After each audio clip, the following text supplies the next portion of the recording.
Chapter 7 control and coordination. Total 6 topics हैं इसमें और इसको आप 3 सिटिंग्स में कर सकते हो, 2-2 टॉपिक्स हर सिटिंग में। पहला टॉपिक आता है नर्वस सिस्टम इन ह्यूमंस, ऐसा ऑर्गन सिस्टम जो लगातार वर्क करता है और बताता यह है कि कैसे हमारे सेंस ऑर्गन्स इन्वॉल्व होते हैं हमारे एनवायरनमेंट, हमारे वातावरण से। फिर दूसरा टॉपिक आता है एंडोक्रीन सिस्टम इन ह्यूमंस, जो कि एक फ्रीलांसर की तरह है, कभी कभी काम करता है और जब जब भी ये काम करता है तो ये बॉडी को कुछ सिग्नल्स भेजता है in the form of chemicals, जिस पे बॉडी रिएक्ट करती है। काफी इंटरेस्टिंग है ये टॉपिक। फिर इन 2 टॉपिक्स के बाद इन्हीं से कुछ मिलते जुलते टॉपिक्स आते हैं but in the area of plants, जहां पे पहला टॉपिक आता है नर्वस सिस्टम इन प्लांट्स, जो कि इस बार ये बताता है कि कैसे प्लांट्स के अलग अलग पार्ट्स रिस्पॉन्ड करते हैं अपने एनवायरनमेंट को। और इसके बाद बिल्कुल पहले की तरह आता है एंडोक्रीन सिस्टम इन प्लांट्स, जिसमें इस बार प्लांट्स का एंडोक्रीन सिस्टम उसको सिग्नल्स देता है जिस पे प्लांट रिस्पॉन्ड करता है। Again very interesting topic.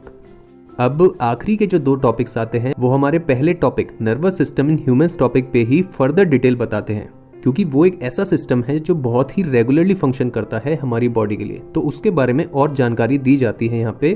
पहला टॉपिक आता है ह्यूमन ब्रेन, यानी कि दिमाग या फिर मस्तिष्क, उसके अलग अलग हिस्से जो हैं उसके बारे में बात होती है। ऐसा टॉपिक है जिसके बारे में हमें पता होना चाहिए।